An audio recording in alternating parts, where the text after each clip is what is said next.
இந்த மலையமான் இளைஞர் சங்க கூட்டத்திற்கு வருகை தந்திருக்கும் அனைத்து உறவுகளுக்கும் இளைஞர்களுக்கும் மனமார்ந்த நன்றியை தெரிவித்துக் கொள்கிறேன். நமது இடமானது கடந்த காலத்தில் சேரன் சோழன் பாண்டியன் காலத்தில் இருந்து நமது இடமானது ஒரு வீர பரம்பரையாக இருந்து கொண்டிருக்கிறது. தற்பொழுது அது இளைஞர்களுக்கு சரிவர புரிய வருவதில்லை. அதை புரியாமல் சில பேர் வந்து ஏளனமாக ஒரு போக்கு இல்லாமல் வருஷம் வந்து அதிகமான நபர்களை உருவாக்கினால் மட்டும்தான் இந்த மலையமான் இனத்தை வந்து வெளிக்கொண்டு வர முடியும்.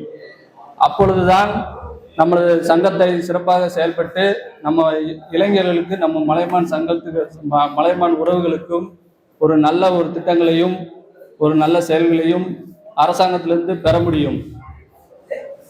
உறவுகளே, கடந்த 2018 கொங்கு வேளாண் தொண்டர்கள் எந்த அளவுக்கு வசதி படைத்தவர்கள் என்று நமக்கு எல்லாத்துக்குமே நல்லா தெரியும்.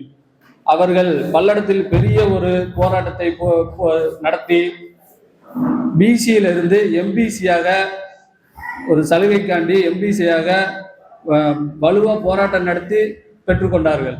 பெற்றுக்கொண்டதன் மூலமாக அரசு இடஒதுக்கீட்டில் அதிகாரப்பூர்வமான ஒரு வேலையில் எல்லாம் சேர்ந்து நல்ல வழி நடத்தி கொண்டிருக்கிறார்கள். அவர்கள் ஏன் என்று சொன்னால் அவர்கள் எல்லாம் ஒற்றுமையாக இருக்கிறார்கள். நம்மிடத்தில் ஒற்றுமை இல்லைங்கிறதை நல்லாவே தெரிகிறது.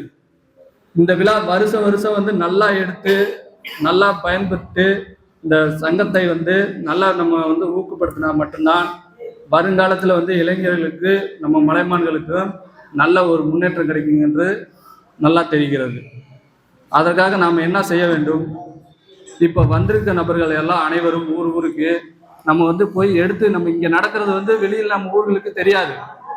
நம்ம தான் போய் சொல்லி இந்த நம்ம இனத்தை பற்றி நம்ம வருங்கால எதிர்காலத்தை பற்றி நல்லா எடுத்து சொல்லி நம்ம சின்ன பிள்ளையிலேருந்து எடுத்து சொல்லி வளர்த்து கொண்டு வந்தால் மட்டும்தான் நாளைக்கு பிற்காலத்தில் வந்து நம்ம நல்லா இருக்க முடியும்.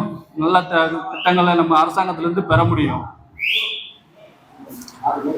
அது மாதிரி என்னோட கோரிக்கை என்னன்னா, பிசியிலிருந்து எம்பிசியாக நம்ம வந்து இடஒதுக்கீட்டில் வந்து நல்லா பயன்பெற வேண்டும் என்று கேட்டுக்கொள்கிறேன். நன்றி, வணக்கம்.